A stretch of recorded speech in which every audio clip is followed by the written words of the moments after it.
नमस्कार, जय महाराष्ट्र. मी डॉक्टर अनिल फळे. AM 2032 live मध्ये आपल्या सगळ्यांचं स्वागत आहे.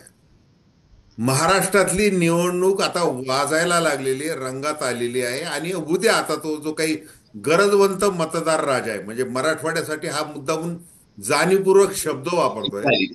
गरजवंत मतदार राजा आता उद्या हं. काय कशा प्रकारे आपला हक्क बजावतोय. त्याच्यानंतर मराठवाड्यामधल्या ज्या काही स्टार लढती आहेत, म्हणजे अशोकराव चव्हाण यांची कन्या असेल श्रीजया चव्हाण, रावसाहेब दानवे यांची कन्या संजना, त्याच्यानंतर त्यांचे पुत्र संतोष दानवे, त्यानंतर धनंजय मुंडे, अब्दुल सत्तार, हे तानाजी सावंत, असे वेगवेगळे रथी महारथी या मैदानामध्ये आहेत. आता खरं काय होऊ शकतं, एकूण याच्यावर एक गरुड नजर फिरवायची आपल्याला. म्हणजे येस. आता कोण कुठं कधी केव्हा उभं आहे हे सगळं स्पष्ट झालेलं आहे आणि उद्या आता मतदान होणार आहे. तर आपल्या हं. सोबत आहेत ज्येष्ठ पत्रकार आणि राजकीय विश्लेषक संजीव उन्हाळे. तर संजीव सर, जरा तुमची गरुड नजर फिरवा की सध्याचं काय चित्र आहे, कारण आता मतदानाला काही तास बाकी आहेत फक्त. कसं आहे की बटेंगे तो कटेंगे, एक है तो सेफ है, इथपासून ते भाजपचं मतदानासाठीचं धर्मयुद्ध हे एका बाजूला, दुसऱ्या बाजूला शिवसेना, उद्धव गट, शिंदे गट आणि राष्ट्रवादी, शरद पवार गट आणि अजितदादा गट यांच्यातलं गृहयुद्ध. त्यामध्ये पुन्हा शिंदे गट आणि भाजप आणि शिवसेना भाजप अंतर्गत पक्षांतर्गत हे शीतयुद्ध आणि महागाई, बेकारी, मालाला भाव नाही अशा अनेक प्रश्नानं हैराण झालेला आणि मतदार असा हा हतबुद्ध मतदार, असंही सध्याची ही परिस्थिती आहे. मी या ठिकाणी धर्मयुद्ध, गृहयुद्ध, शीतयुद्ध असे शब्द वापरले, याचं कारण की मराठवाड्यामध्ये तुम्हाला हे सगळ्या प्रकारचे युद्ध एकाच वेळेस जर पाहिले आपण, तर संपूर्ण मराठवाड्याचं दर्शन आपल्याला घडू शकेल. खरं म्हणजे धर्मयुद्ध व्हावं ही भाजपची खूप दिवसाची इच्छा आहे. म्हणजे काहीतरी झालंच पाहिजे, घडलंच पाहिजे, पण साधी काडी सुद्धा पेटत नाही अशी परिस्थिती आहे. पण त्यातल्या त्यात त्यांना समाधान म्हणजे इलेक्शन कमिशनच्या नियमाप्रमाणे संभाजीनगर, औरंगाबाद यांच्यामध्ये जी लढत होते पूर्व आणि मध्यमध्ये, यामध्ये त्यांनी ते धर्मयुद्धाचं समाधान थोडंफार घेऊ शकतात. पण या दोन्हीही मतदारसंघामध्ये आपण जर पाहायला गेलो तर परिस्थिती ही फार कठीण आहे.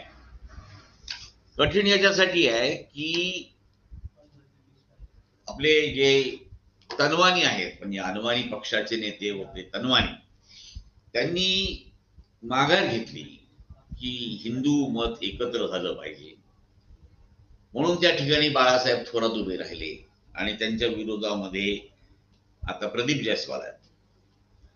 झालं असं की आता त्याच्यामध्ये सुहास दाशरथी आहेत आणि आणखी बरेच उमेदवार आहेत. याच्यामध्ये मतांची जी वाटणी विभागणी आहे ती मोठ्या प्रमाणावर होणार आहे आणि त्याचा फायदा एमआयएमचे नासेर सिद्दीकी यांना होण्याची चिन्ह दाट दिसत आहे. हे याच्यासाठी की एक है तो सेफ है हा जो मंत्र आहे, हा मुस्लिम म्हणतात की चला एक है तो सेफ आहे आणि त्या पद्धतीप्रमाणे ते सेफ झालेले आहे. हाच मंत्र जर चालला पूर्वमध्ये तर गफार कादरी सेफ होता का त्या ठिकाणी इम्तियाज जलील सेफ होता हे सांगणं कठीण आहे. परंतु मौलवींचा जो फतवा आहे तो असं म्हणतात की गफार कादरी यांच्या बाजूने आहे. आता ते मौलवींचा फतवा त्या बाजूने गेल्यामुळे मतदान कोणत्या बाजूने जातं हे अजूनही गुलदस्त्यात आहे. ते कदाचित रात्री उशिरा कळेल.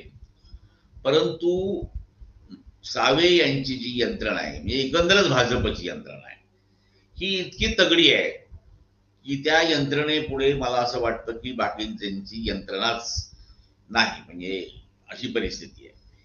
म्हणजे काँग्रेस एक असा पक्ष आहे की तो अजगरासारखा सुस्त असतो. त्यांनी एक शेवाळे नावाचा उमेदवार जाहीर करून टाकलेला आहे आणि त्या अजगराचं वैशिष्ट्य की त्याच्या जवळ कोणी त्याच्या टप्प्यामध्ये आलं तर त्याची शिकार करतो, नाही तर ते पडून राहतं. त्या पद्धतीने अतिशय अशी निद्रिस्त मी सांगतोय त्या पद्धतीने तशीच अवस्था ही काँग्रेसची या मतदारसंघामध्ये झालेली आहे. उरला सुरला पश्चिम मतदारसंघ, या पश्चिम मतदारसंघामध्ये म्हणजे मी आता दुसऱ्या चॅप्टरकडे वळतोय, तो म्हणजे ग्रहयुद्ध. कारण ग्रहयुद्ध हे मोठ्या प्रमाणावर जे पेटलेलं आहे ते आपल्या मराठवाड्यामध्ये. शिवसेनेची जी वाढ झाली आहे ही औरंगाबादमध्ये मुंबईच्या नंतर झाली. मराठवाडा आणि नंतर पूर्ण ग्रामीण महाराष्ट्रामध्ये शिवसेनेचं जाळं पसरलं तेव्हा त्याचा जो मूळ बालेकिल्ला आहे, हा मूळ बालेकिल्ला हा संभाजीनगर आहे. आता संभाजीनगर म्हणायचं का छत्रपती संभाजीनगर म्हणायचं, हा ज्याच्या त्याच्याप्रमाणे. पण या दोन गटामध्ये अटीतटीची लढाई आहे. एक आहे उबाठा आणि दुसरा आहे शिंदे गट. हे एकंदर 9 मतदारसंघामध्ये मराठवाड्याच्या या दोघांची थेट लढत आहे एकमेकाशी. त्यातल्या जवळपास 5-6 मतदारसंघ हे एकट्या संभाजीनगरमध्ये आहे आणि त्याच्यातला हा एक मतदारसंघ तो पश्चिम आहे, जिथे संजय शिरसाट उभे आहेत आणि त्यांच्या विरुद्ध नुकतेच भाजपतून फ्रेश आलेले उभाटाचे उमेदवार झालेले राजू शिंदे आहेत.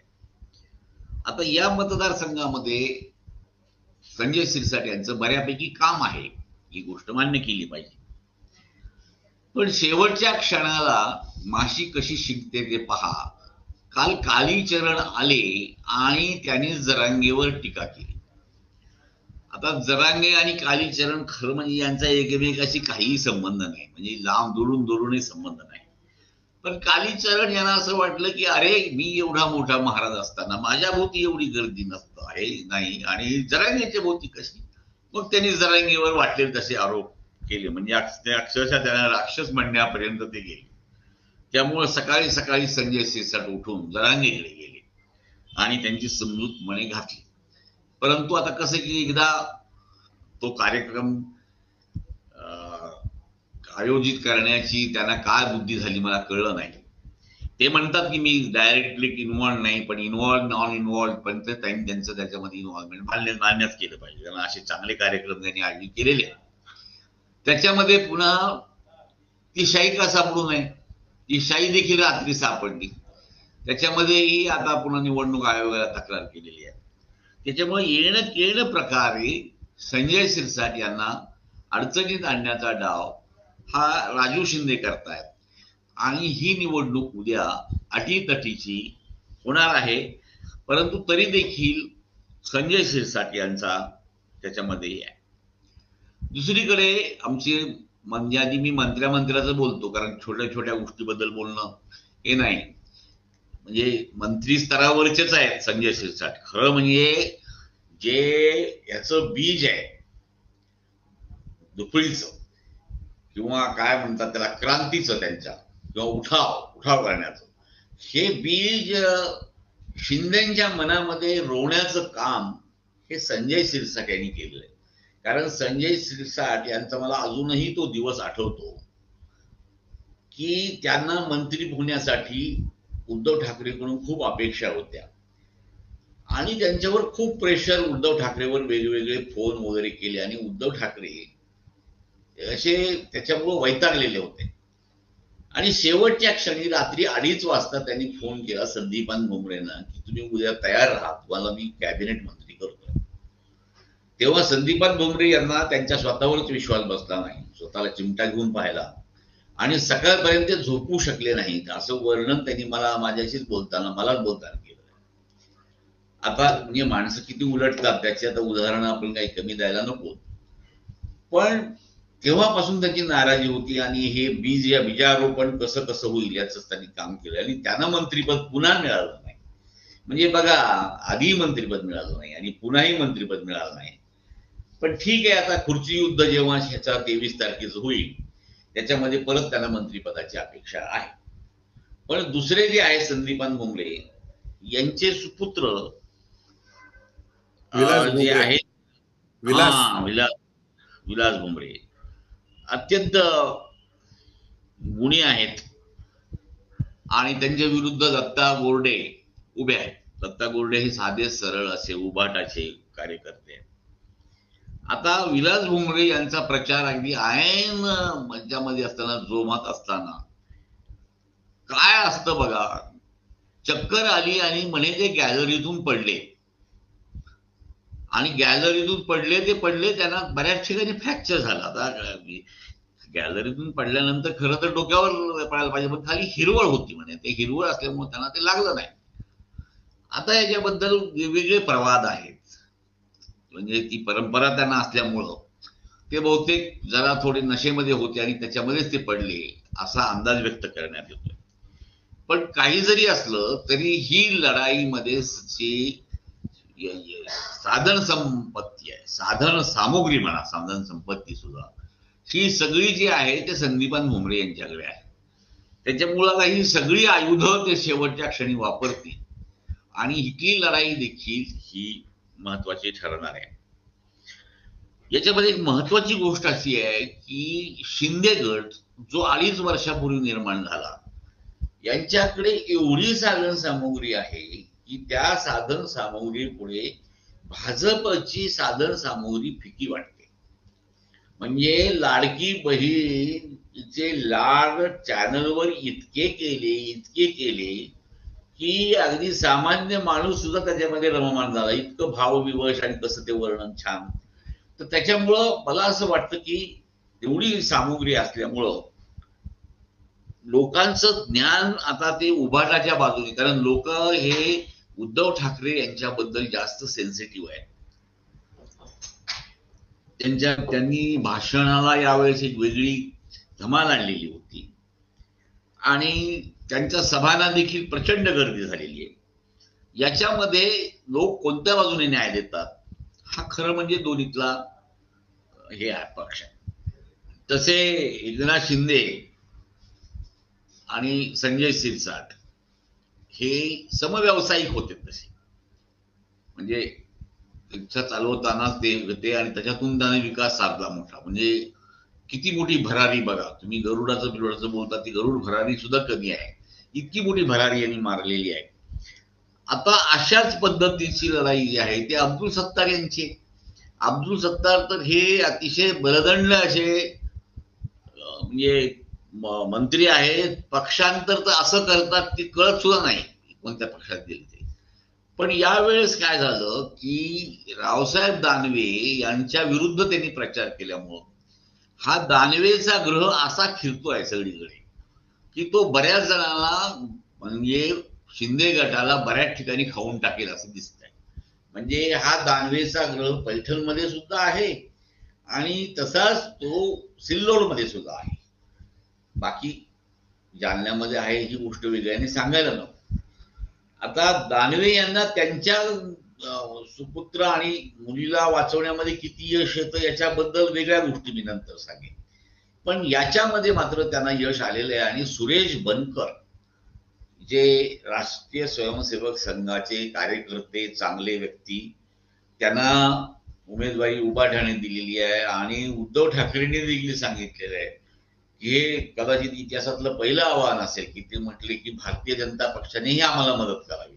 म्हणजे बघा, त्यांनी भारतीय जनता पक्षाची मदत मागितली सत्तारांना पाडण्यासाठी, तर सत्तार देखील किती मोठे की त्यांना भाजपची मदत त्यांनी मागितली आहे. तर ही जी लढाई आहे या लढाईमध्ये पुन्हा तोच प्रश्न आहे की साधन सामुग्रीमध्ये आणि संपर्कामध्ये अब्दुल सत्तार पुढे आहेत आणि त्यातल्या त्यात अब्दुल सत्तार यांचं सोयगावशी कनेक्शन जास्त चांगलं आहे आणि त्याच्यामध्ये सुरेश बनकर हे माघार घेत असतात. दुसरी गोष्ट आहे तशीच शिवशिंदे सेनाची जी आहे संजना जाधव यांना शेवटच्या क्षणी शिंदे गटाने उमेदवारी दिलेली आहे. आता संजना जाधव या हर्षवर्धन जाधव यांच्या पत्नी, त्याच्यामध्ये या नवरा बायकोतच ही चांगली लढत मोठी होणार आहे. याच्यामध्ये तुम्ही एक लक्षात घ्या, ही मी सगळी युद्ध सांगत असताना, म्हणजे ग्रहयुद्ध असो, धर्मयुद्ध असो, शीतयुद्ध असो, की अजून काय असो, याच्या सगळ्याच्या खाली तळाशी जो आहे तो हा जरांगे फॅक्टर आहे. जरांगे यांनी एक चांगलं केलं. उन्हाळे साहेब, आता हे जरांगे फॅक्टरचं तुम्ही सांगा. तत्पूर्वी आतापर्यंत तुम्ही जे काही सैर केलेली आहे संभाजीनगर जिल्ह्यामध्ये, काय आता तुम्ही असं एक संभाजीनगर म्हणायचं की छत्रपती संभाजीनगर, उद्धव ठाकरे यांनी महाविकास आघाडी चे मुख्यमंत्री म्हणून राजीनामा देण्यापूर्वी जी घाईघाईत मंत्रिमंडळाची बैठक घेतली, त्याच्यामध्ये त्यांनी संभाजीनगर हे नाव दिलं. त्याच्यानंतर हे दोघ जण आले आपले 6 महिन्यात, दोघच मंत्री होते, मुख्यमंत्री आणि उपमुख्यमंत्री, एकनाथ शिंदे आणि देवेंद्र फडणवीस यांनी ते संभाजीनगरचं छत्रपती संभाजीनगर केलं. हे काय. दुसरं तुम्ही रिक्षा हे समव्यवसायी असा तो उल्लेख केला. तर आता संजय शिरसाट हे यांची जी काही लाल दिव्याची म्हणा किंवा ती कॅबिनेटची इच्छा आहे, ती मुख्यमंत्री एकनाथ शिंदे यांनी शेवटी ती पूर्ण केली. परंतु ती राज्यमंत्री म्हणा किंवा असं त्यांना ते सिडकोचा अध्यक्ष करून टाकलं. मनासारखं झालं नाही. हा. आता संजय शिरसाट ज्या वेळेला म्हणजे मूळ अखंडित शिवसेनेमध्ये होते त्यावेळेला ते मंत्री होऊ शकले नाही. आता त्यांचं जे ट्रॅक रेकॉर्ड आहे की निष्ठेच्या बाबतीत वगैरे, ते सगळं तुम्हालाही माहिती, मलाही माहिती, की त्यांनी एक अशी म्हणजे शिवसेना प्रमुख बाळासाहेब ठाकरे हे एकदा यांच्यावरच थेट आरोप केलेला आहे. म्हणजे असं हे ते एक प्रकरण घडलं होतं, मराठवाडा क्रांती सेना, ते बरेचसे त्याच्यामध्ये बाहेर पडलेले होते. ते सगळे सुरेश पिसाळ वगैरे त्यांना म्हटलं गेलं होतं. त्याच्यामध्ये संजय शिरसाट होते. ते असं म्हणाले होते की बाळासाहेब ठाकरे एक दिवशी महाराष्ट्राचं PR कार्ड काढून विकून टाकतील म्हणून, असं त्यांनी शिवसेना प्रमुखांवरच थेट त्यावेळेला हल्लाबोल केला होता. नंतर पुन्हा शिवसेनेत प्रवेश मिळावा म्हणून त्यांनी खूप सारे प्रयत्न केले आणि अखेर ते आता शेवटी राजकारण आहे, त्यांना प्रवेश मिळाला होता. दुसरं तुम्ही ज्यांचा अब्दुल सत्तार, आता हे अब्दुल सत्तार ज्यावेळी आता एक त्यांचं जे काही वोट बँक आहे त्यांची स्वतःची, त्याच्यावर ते सगळं राजकारण करतात. ते म्हणजे देवेंद्र फडणवीस यांना त्यांनी गळ घातली होती की मला भाजपमध्ये घ्या म्हणून. तर तिथल्या स्थानिक भाजप पदाधिकाऱ्यांचा विरोध, त्यांच्या विरोधाचे जे भ्रष्टाचाराचे प्रकरण, हे सगळं लक्षात घेऊन देवेंद्र फडणवीस ज्या वेळेला उद्धव ठाकरेंबरोबर युती होती त्यांची, त्यावेळेला त्यांनी उद्धव ठाकरे यांना सांगितलं की याला तुम्ही तुमच्या पक्षामध्ये घ्या. मग हे तिकडं जाऊन मंत्री झाले होते. आणि मग काय आता रश्मी ठाकरे यांनी मुख्यमंत्री व्हायला पाहिजे वगैरे वगैरे, असं ते सगळं शेवटी कसे ते काँग्रेसमध्ये राहिलेले आहेत. त्याच्यामुळे त्यांना कशा प्रकारे आपण हायकमांड बद्दल भाषा वापरायला पाहिजे, हे सगळे त्यांनी जे उद्योग करून आता याच्यामध्ये आहेत. तर ते मला आठवलं ते बोलता बोलता म्हणून सांगितलं. दुसरं विलास भुमरेंचं तुम्ही सांगितलं की बहुतेक ते गच्चीवरून कोणत्या कारणामुळे पडलेले असेल, तर नशा हे अशी चर्चा चालू आहे. आता त्यांची ते मद्य सम्राट आहेत काय, आणि त्यांचं मद्य सम्राट म्हणून जे काही साम्राज्य आहे त्यांनी निवडणूक आयोगाला दिलेल्या त्या संपत्ती विवरणामध्ये देखील ते आलेलं आहे. त्याच्यात स्पष्ट आले ते. हा, त्याच्यात स्पष्ट आलेलं आहे. तर आता जरांगे फॅक्टर बद्दल बोलताय आणि कालीचरण वगैरे असा तुम्ही उल्लेख केलेला आहे. आता तुम्ही कंटिन्यू करा प्लीज.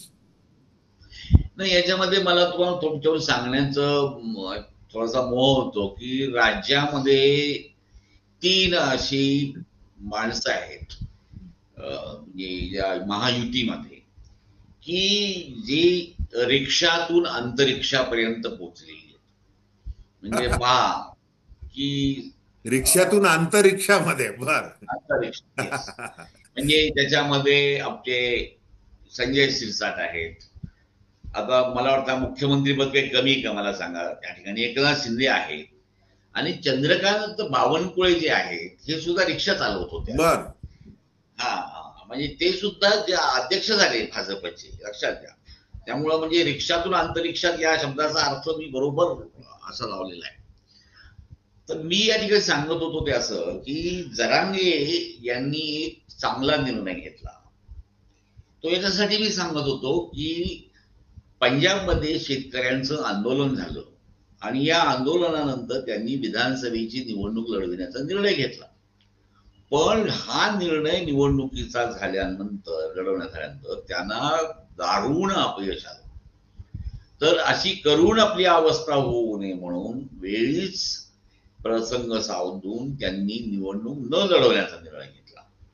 याच्यामुळे त्यांच्या भोवती जो गराडा जमला होता इच्छुकांचा, हा आपोआप नष्ट झाला काही काळापुरता. परंतु जरांगे यांचं महत्व काही टाळता येण्यासारखं नाही.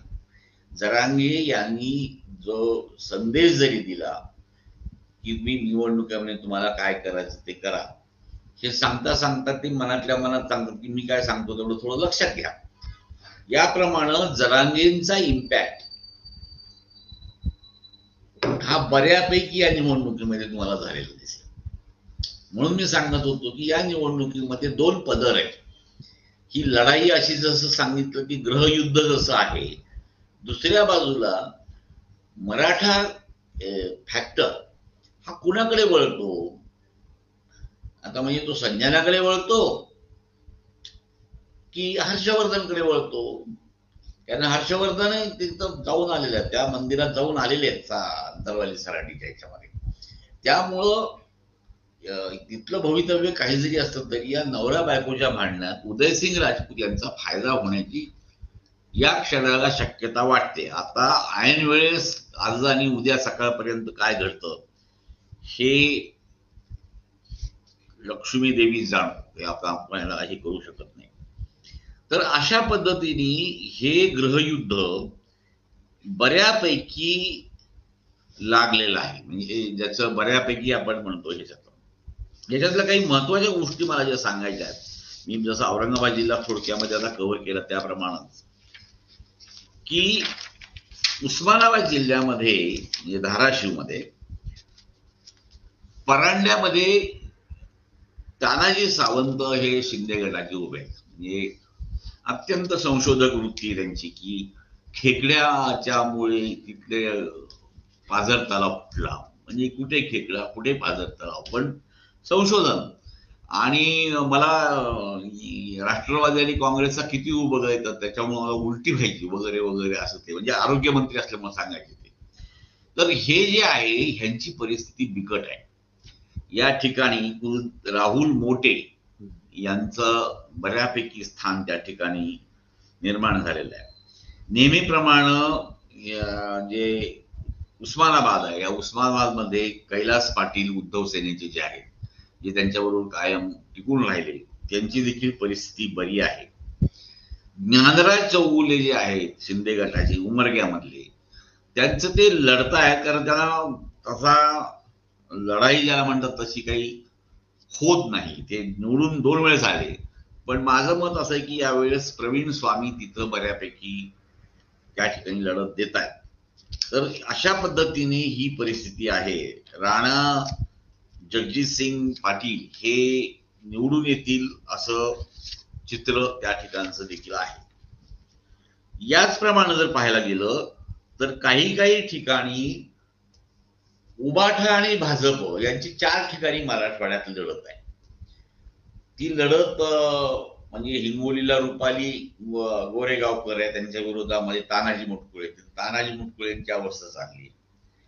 परतूरमध्ये नेहमीप्रमाणे जेतलिया आणि बबनराव लोणीकर यांच्यामध्ये जे आसाराम मोराडे उद्धव सेनेचे उभे राहिलेले आहेत, पण नेहमीप्रमाणे मागे देखील एकदा जेतलिया निवडून आलेले होते. तर अशा पद्धतीने मला असं वाटतं की ओव्हरऑल सगळं पाहायला गेलं तर ऍज अ रिजन म्हणून म्हणाल तर उद्धव सेनेची परिस्थिती जरा बरी आहे.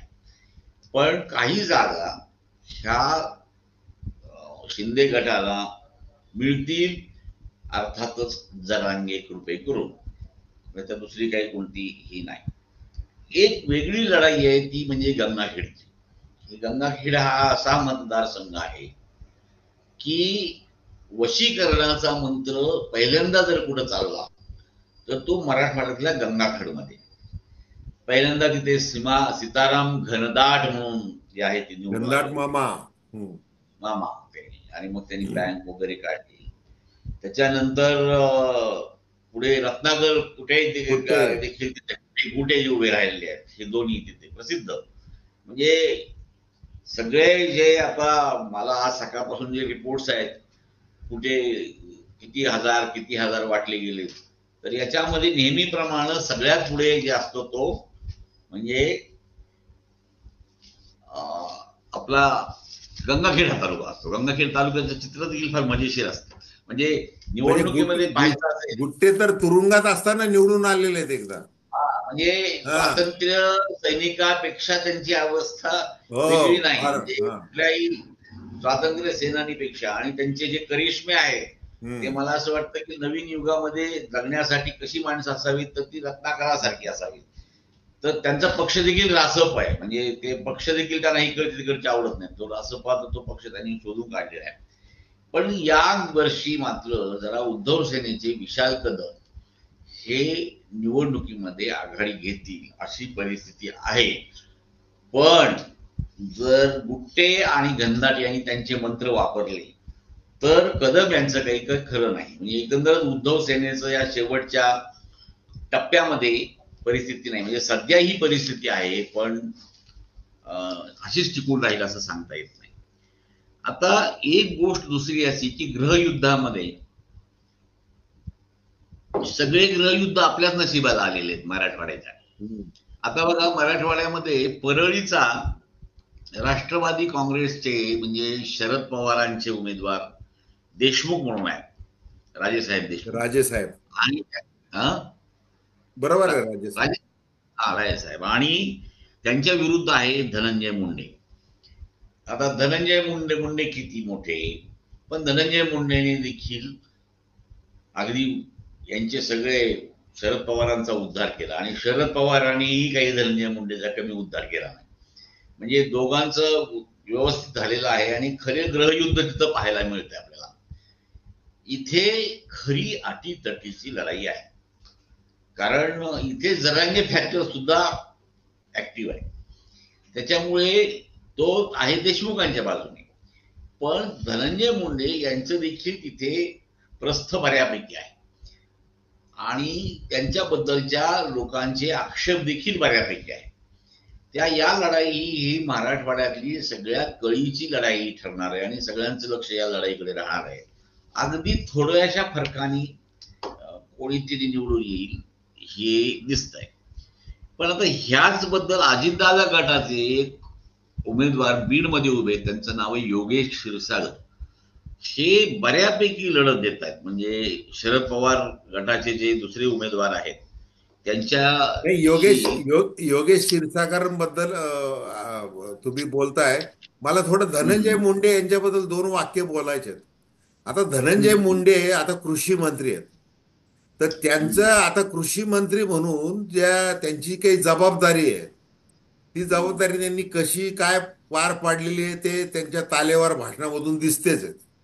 परंतु बीड जिल्ह्यामध्ये सगळ्यात जास्त आत्महत्या झाल्यात मराठवाड्यामध्ये गेल्या वर्षभरामध्ये, हे शासनाची आकडेवारीच सांगतेय. दुसरं, त्यांनी त्या उमेदवार होत्या करुणा मुंडे, त्यांचं म्हणजे तिथून त्यांच्या मतदारसंघातून त्यांनी हाकाललं स्किलफुली. आता दुसऱ्या मतदारसंघातून त्यांची उमेदवारी तिथं हे रिजेक्ट झाली. म्हणजे त्यांच्या आता ते खाजगी प्रकरण आहे, ते तो विषय नाही आहे ते. परंतु बाकीचे जे म्हणजे आता शरद पवारांनी स्वतः टीका केली की ही तर गुंडगर्दी वाढली, काय काय वाढलेलं आहे, मग ते कसं ते नाच गाण्याचे कार्यक्रम करतात वगैरे, अशी त्यांच्याबरोबर भरपूर अशी रसाळ चर्चा आहे. म्हणजे ते सगळ्या प्रकारची लोकांची करमणूक करण्यामध्ये जास्त आघाडीवर आहेत. आता सगळी पालकमंत्री कसा नसावा याचा एक आदर्श त्यांनी घालून दिलेला आहे. म्हणजे ते असे बऱ्याच गोष्टी आहेत. नंतर बारामती जाऊन बारामतीला जाऊन त्यांनी शरद पवार कसे निगरगट्ट आहेत वगैरे सगळी टीका केली. मग शरद पवारांनी स्वतःही सांगितलं की याला पंडितांना मुंडे माझ्याकडे कसे आले होते, हा माझा मुलगा आहे, याला सांभाळा, याला वाढवा. आणि मग ते कितपर्यंत त्यांना कोणकोणत्या प्रकरणामध्ये सांभाळून घेतलंय. ते जितेंद्र आव्हाड यांनी देखील त्यांच्यावर तसा तो आरोप केलेला आहे का प्रकरणामध्ये. अशा बऱ्याच गोष्टी आहेत. असं हे वादग्रस्त, वादळी आणि तरी आकर्षक चेहरा असा म्हणजे लोकप्रतिनिधी आहेत. तर त्यांच्याबद्दल बरीच उत्सुकता आहे त्या सगळ्यामध्ये. नंतर जरांगे आणि यांच्याबद्दल ते कितीही बोलत असले तरी जरांगेने एकदा ते भेटून आले. आणि भेट झाल्यानंतर ते सगळं सगळीकडे मीडियामध्ये आल्यानंतर ते म्हटले अशी काही भेट झालेलीच नाही माझी, असं सुद्धा ते सगळं आहे. हा. तर तुम्ही आता योगेश क्षीरसागर इकडं. पंकजा मुंडे यांनी त्यांचा प्रचार केला असं दाखवलं तरी आहे. हा. पण पंकजा मुंडे त्यांच्या बाजूने किती आहेत हे अजूनही मला वाटतं ते मोठा विषय आहे तो. कळलं. हं, हं. कारण काय झालंय की महाराष्ट्राच्या एकंदर राजकारणामध्ये पंकजा मुंडे हे महत्वाचा घटक आहेत. कारण त्यांनी आतापासूनच त्यांचा एक ओबीसीचा गट निर्माण केलेला आहे आणि तो बऱ्यापैकी इम्पॅक्टफुल राहील निवडणुकीच्या निकालानंतर, असं चित्र आहे. इव्हन असं आहे की जेव्हा शेवटची पळवापळवी होईल अपक्षांची, त्यावेळेस आमचे भीमराव धोंडे असो की आता मी नाव घेत नाही पण माजलगावचे एक उमेदवार, असे सगळ्यांना 2-3-4 उमेदवारांना त्यांनी केलेलं आहे. बीड जिल्ह्यावर त्यांची ग्रीप आहे, म्हणजे असं नाही. पण या दोघांच्या मध्ये मला असं वाटतं की शेवटच्या क्षणी शरद पवार कसं लक्ष घालतात या, कारण शरद पवारांचं जे लक्ष असलेले जे मतदारसंघ आहे त्याच्यामध्ये परळी हा एक महत्वाचा मतदारसंघ आहे.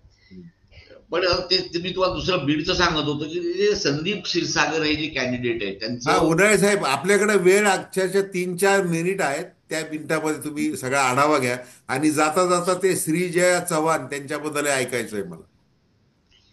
श्रीजया चव्हाण ह्या म्हणजे नाही, हे बीडचं सांगा, बीडचं क्लिअर करा तुम्ही. नाही, बीडमध्ये ते असं आहे की ते आपल्याशी एकनिष्ठ राहिला म्हणून त्यांनी त्या संदीपला तिकीट दिलेलं आहे. बरोबर. शरद पवारांनी. पण सध्या तिथली योगेश क्षीरसागरची परिस्थिती ही बरी आहे. पण तिथे देखील पुन्हा हा जरांगे हा फॅक्टर आहे. तिथे जगताप म्हणून एक उमेदवार आहे जे आधी शिंदे सेनेचे प्रमुख राहिलेले आहेत. तर ते देखील रेसमध्ये ती देखील लढाई तशी अटीतटीची होईल असं दिसतंय. बाकी त्या ह्याच्यामध्ये तिथं शरद पवार गटाचा बऱ्यापैकी वचक बीड जिल्ह्यामध्ये आहे. त्यांचा एक इम्पॅक्ट ज्याला म्हणतात ते इम्पॅक्ट देखील तुम्हाला पाहायला मिळतो. श्रीजया चव्हाण यांना निवडून आणण्यासाठी या ठिकाणी अशोक चव्हाण यांनी बऱ्यापैकी प्रयत्न केलेले आहेत. म्हणजे ते कसल्याही परिस्थितीत पडणार नाही यांची त्यांनी काळजी शेवटपर्यंत आता या निवडणुकीच्या अखेरच्या टप्प्यापर्यंत वाहिलेली आहे. पण तिथं कसं आहे की काँग्रेसचे कोंडेकर म्हणून आहेत, म्हणजे कॅन्डिडेट तशी काही फार पॉवरफुल नाहीत, पण ती निवडणुकीची लढाई चांगल्या पद्धतीने लढतायत. एक असं आहे की नांदेडमध्ये जी एकंदरच हवा आहे ही भाजपला पूरक अशी नाही. बऱ्यापैकी तिथे काँग्रेसचा म्हणजे चव्हाणांचीच ती सगळी ही आहे, म्हणजे किमया आहे. बऱ्यापैकी काँग्रेसचं तिथं प्रस्थ आहे. म्हणजे अजून देखील तिथला लोकसभेचा जे उमेदवार आहे हा देखील तो काँग्रेसचाच निवडून येईल ह्याच्यामध्ये आता काही हे राहिलेलं नाही. इव्हन ॲज गेल्या निवडणुकीत जे उमेदवार होते प्रताप पाटील चिखलीकर हे लोह्यामध्ये उभे आहेत, पण लोह्यामध्ये त्यांची परिस्थिती देखील फारशी बरी नाही असं सांगतात. कारण तिथं बऱ्यापैकी उद्धव सेनेचाच कॅन्डिडेट त्या ठिकाणी लढतोय. तर अशा पद्धतीने मला असं वाटतं की एकंदर या लढाईमध्ये सगळ्यात मला महत्वाचा मुद्दा सांगायचा राहिला तो म्हणजे चांगले सुपुत्र जे मंत्र्यांचे वगैरे जे आहेत यांची देखील खरी परीक्षा होणार. जसं श्रीजया आहे. श्रीजया म्हणजे साक्षात तिथं अशोक चव्हाणच उभे राहिल्यासारखे आहेत अशा पद्धतीने ही आहे तिथेही चाललंय. आणि काल परवा त्यांनी एका वर्तमानपत्राला जी मुलाखत दिली त्याच्यामध्ये त्यांनी एकेरीची भाषा वापरली, मी बघून घेतो वगैरे वगैरे. जसं कधी अशोक चव्हाण असे रागात येत नाही, ते पहिल्यांदाच असे रागावलेले मला दिसले. पण एकंदर असं दिसतंय की हे सगळे जे सुपुत्र आहेत त्यांची परिस्थिती कठीण आहे. आता अमित देशमुख जे आहेत यांची परिस्थिती खरोखरच लातूरमध्ये कठीण आहे. त्याचं कारण असं आहे की 10 वर्ष ते निवडून आले आणि लोकांकडे काही पाहिलं नाही, वळून कधी बघितलं नाही. शेवटच्या टप्प्यामध्ये आता वैशालीताई म्हणजे साक्षात विलासराव देशमुखांच्या पत्नी या ठिकाणी प्रयत्न करतायत, त्यांना पाहून कोणीही चपापतं. पण दुसऱ्या बाजूला अर्चना चाकूरकर या शिवराज पाटील चाकूरकर यांच्या स्नुषा तिथे उभ्या आहेत. तिथं लिंगायत समाजाचा देखील बराच मोठा वर्ग आहे आणि दिमतीला शिवराज पाटील चाकूरकर 90चे झालेले असले तरी आता राष्ट्रीय स्वयंसेवक संघाच्या कार्यक्रमापासून भाजपच्या सगळ्या कार्यक्रमाला उपस्थित राहतात. हा त्यांचा 90 मधला मोठा बदल आहे. पण या निवडणुकीमध्ये अटीतटीची ठरणारी ही निवडणूक आहे आणि अमित देशमुख यांना या निवडणुकीमध्ये आपला विजय सिद्ध करायचा आहे आणि त्याच्यातून ते काही बदल त्यांच्यामध्ये होतो का ते पाहणं गरजेचं आहे. त्या तुलनेमध्ये धीरज देशमुख यांची परिस्थिती बरी, किमान त्यांनी 5 वर्षामध्ये थोडंफार मतदारांकडे पाहिलेलं आहे. परंतु तिथे देखील ही जागा निवडून येण्यासाठी वरिष्ठ पातळीवरून प्रयत्न चालू आहेत. म्हणजे रमेश कराड हे तसे बऱ्याच निवडणुकांमध्ये पराभूत होतात, पण या निवडणुकीमध्ये त्यांची अवस्था बऱ्यापैकी आहे. एक सचिव राहिलेले त्यांनी ऐन वेळेस भाजपमध्ये आणलेलं आहे आणि त्यांचे बरेचसे नातेगोते मराठा समाजाचे देखील तिथे आहेत. त्याच्यामुळे मला असं वाटतं की सगळ्या बाजूनी फिल्डिंग ही भारतीय जनता पक्षाने त्याची लावलेली आहे. आता दुसरे सुपुत्र म्हणजे आपले जालन्यामधले संतोष दानवे, रावसाहेबांचे सुपुत्र. तर हे मात्र असं आहे की रावसाहेबांचे सुपुत्र यांचं निभाव लागणं जरा एकंदर कठीण दिसतंय निवडणुकीमध्ये. त्याचं कारण असं की चंद्रकांत दानवे यांच्याकडे काही नसलं तरी त्यांच्या मागे लोक आहेत आणि एक बऱ्यापैकी हवा त्यांनी निवडणुकीमध्ये तयार केलेली आहे, हे रावसाहेबांच्या देखील लक्षात आलेलं आहे. खरं सांगायचं म्हणजे एक अंदरकी बात अशी की रावसाहेबांचं हे सगळं बलस्थान आहे हे त्यांच्या पत्नी आहे. त्यांच्या पत्नींचा संपर्क खूप मोठा आहे आणि त्या जर खरंच निवडणुकीला उभं राहिल्या असत्या तर त्या निवडून सहज आल्या असत्या. पण त्या देखील या निवडणुकीमध्ये आता ऍक्टिव्ह आहे. त्याच्या आपल्या मुलाची इच्छा पुन्हा परत एकदा आमदार असं करण्यासाठी ते हे झालेलं आहे. पण मला असं वाटतं की या निवडणुकीमध्ये संतोष म्हणजे रावसाहेब दानवे हे जसे दुसऱ्यांच्या हित चिंतण्यामध्ये खूपच गुंतलेले आहेत, त्याप्रमाणे त्यांचेही हितचिंत काही कमी नाही किंवा ते हितचिंतक. बरं, उन्हाळे साहेब आपली वेळ संपलेली आहे आणि तुम्ही ज्या पद्धतीने पूर्ण मराठवाडा फिरून आणलेला आहे सगळ्या दर्शकांना, तर ते अतिशय तुम्ही वस्तुस्थिती सांगण्याचा प्रयत्न चांगल्या प्रकारे केलेला आहे. आणि जाता जाता मला एक सांगायचं की जरांगे फॅक्टर जो आहे की जसं छगन भुजबळ यांनी टीका